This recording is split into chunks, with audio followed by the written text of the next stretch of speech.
Para Robinho, Robinho na pé, Robinho, William vem por dentro, aquele direita, fica, Landa, ele passa o pé na bola, para lá, para cá, pintou, limpou, é pênalti!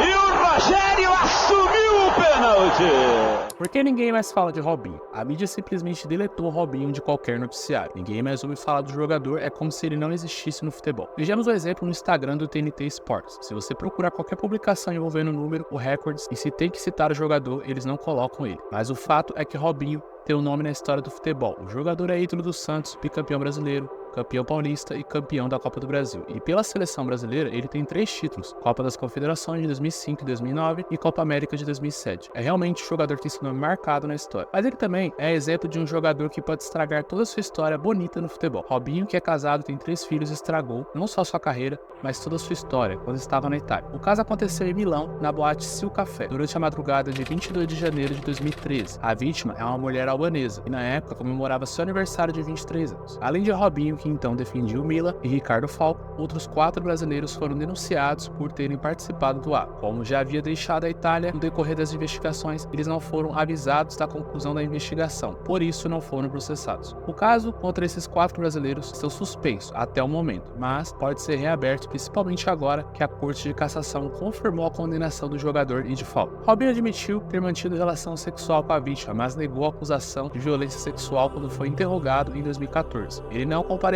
em nenhuma das audiências nos quase 6 anos de julgamento. O processo, que iniciou em 2016, teve a sentença de primeiro grau proferida em 23 de novembro de 2017. O caso voltou à tona em outubro de 2020, quando o site Globoesporte.com publicou trechos de conversas interceptadas pela polícia, nas quais Robinho e os amigos faziam pouco caso da vítima. Em uma das mensagens interceptadas, Robinho disse: "Estou rindo, porque não estou nem aí. A mulher estava completamente bêbada, não sabe nem o que aconteceu."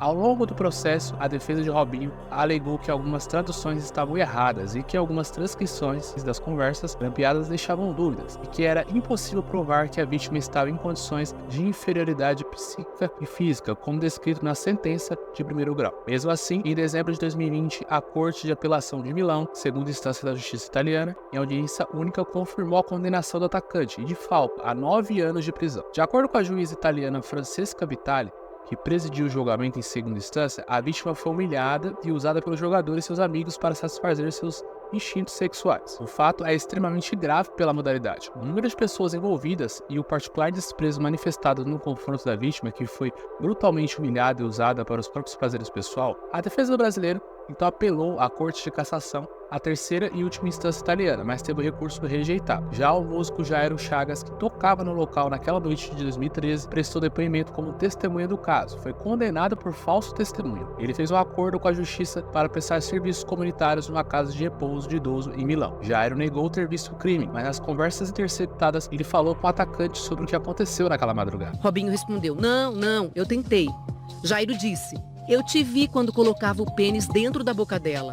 E Robinho: "Isso não significa transar." Então, em 2020, o atacante tentou voltar para o Santos Futebol Clube, onde era ídolo, mas suspendeu seu contrato por pressão causada pela imprensa, torcida e patrocinadores, por conta da condenação em primeira instância. Com a condenação confirmada, a justiça italiana poderá pedir a extradição do atacante. A Constituição Federal Brasileira, porém, veta a extradição de brasileiros natos. Outra alternativa seria um pedido para que Robinho cumpra a pena de prisão em território brasileiro, coisa que ainda não aconteceu, E não se ouve falar mais de Robinho. Ao longo dos anos, tivemos vários casos de jogadores com polêmicas, como agressão, como é o caso de Antony, acidente de carro, como é o caso de Edmundo, mas o crime que Robinho cometeu e foi condenado foi grave a ponto de realmente apagar a sua história. E é claro que todos nós concordamos que ele deve cumprir sua pena, já que foi condenado. Mas aqui fica uma pergunta, que não quer calar: e os fãs de Robinho deixaram de ser fãs do que ele construiu em campo? Realmente essa história foi apagada? Pois a mídia realmente deletou a história de Robinho. Deixe sua opinião nos comentários, independente de qual for sua posição no assunto, sua opinião será bem-vinda. E não esquece de deixar aquele like se gostou do vídeo.